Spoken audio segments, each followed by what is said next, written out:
Dear students, आज हम जनसंचार माध्यम और लेखन पढ़ेंगे। लेखन पर आने से पहले, लेखन को जानने से पहले हम जनसंचार माध्यम की परिभाषा जानेंगे। जनसंचार माध्यम कहते किसे हैं?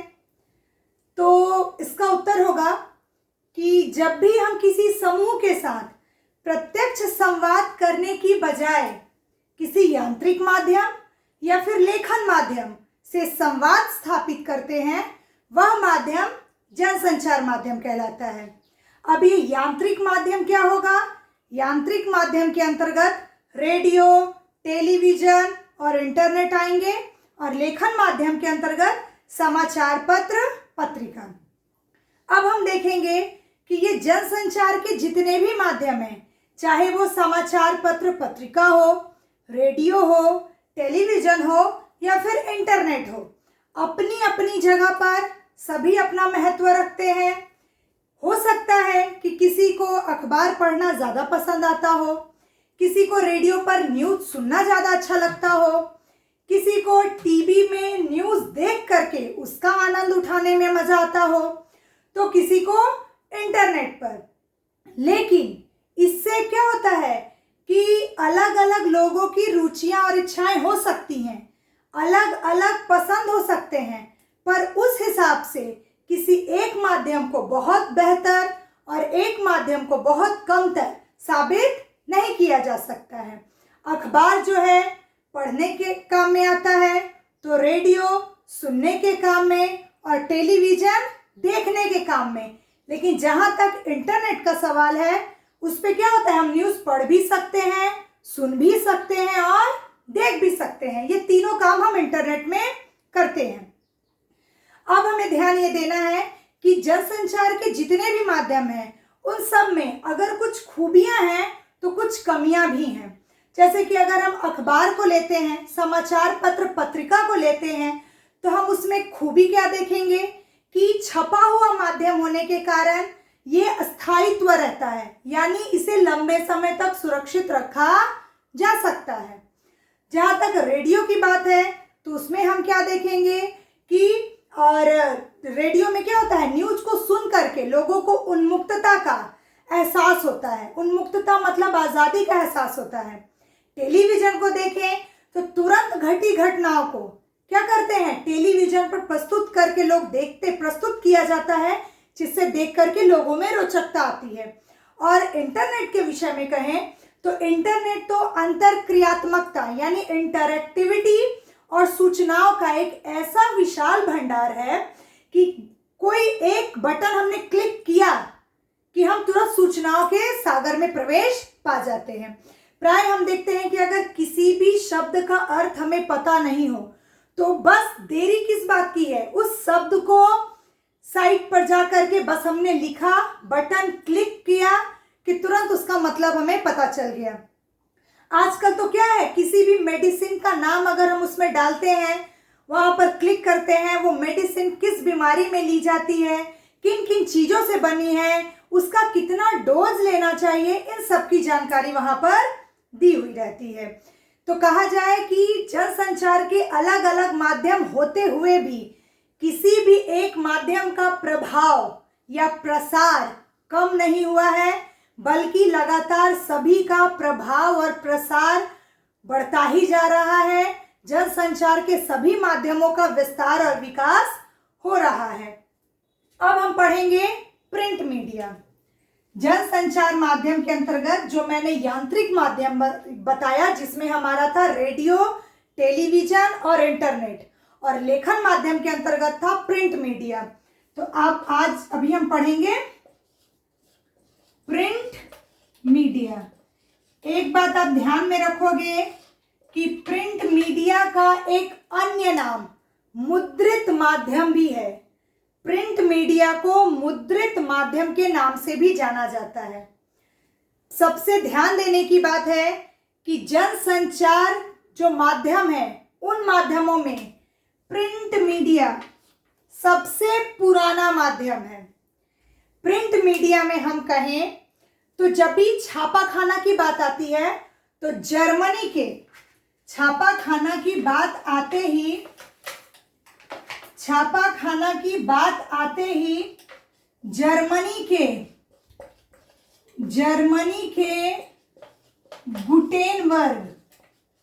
गुटेनबर्ग को याद किया जाता है।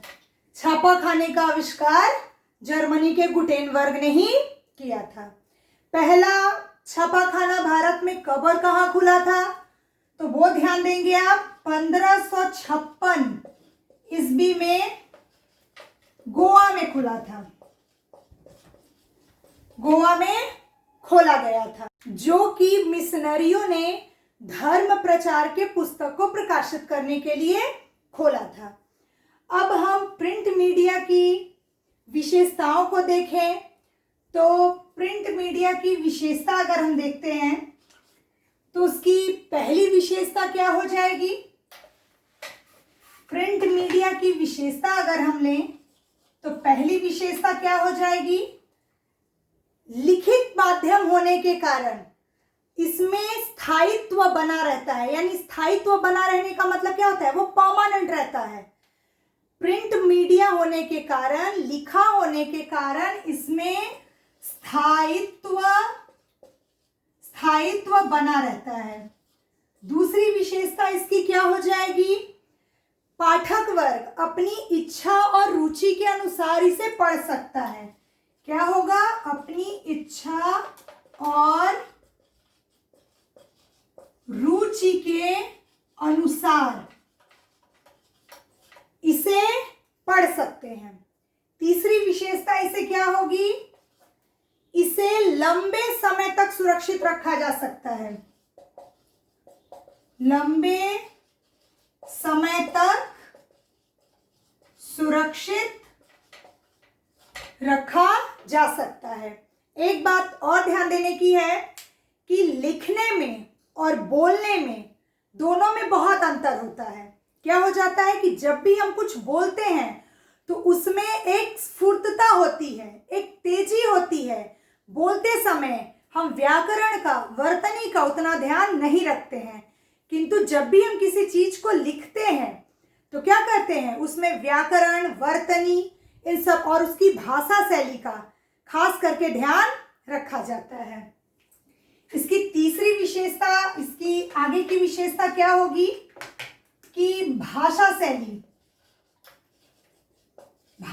शैली रोचक होती है, रोचक रखी जाती है। और इसकी और एक विशेषता है कि ये साक्षर वर्ग के लिए ये माध्यम उपयुक्त सिद्ध होता है। प्रिंट माध्यम साक्षर वर्ग के लिए उपयुक्त माध्यम सिद्ध होता है। अगर अब हम प्रिंट माध्यम की, मुद्रित माध्यम की कमियों को देखें तो इसमें कमियां क्या क्या होती है। मुद्रित माध्यम की कमियां अगर हम देखें, इसकी कमियां क्या क्या है, तो कमियां क्या होगी, निरक्षर लोगों के लिए ये बेकार माध्यम है। निरक्षर लोगों के लिए ये माध्यम बेकार है। पहली इसकी कमी हो जाएगी कि ये निरक्षर लोगों के लिए ये माध्यम बेकार माध्यम है। इसकी अन्य कमियों को देखें तो भाषा अगर जटिल रखी जाए, जटिल होने पर रोचकता खत्म हो जाती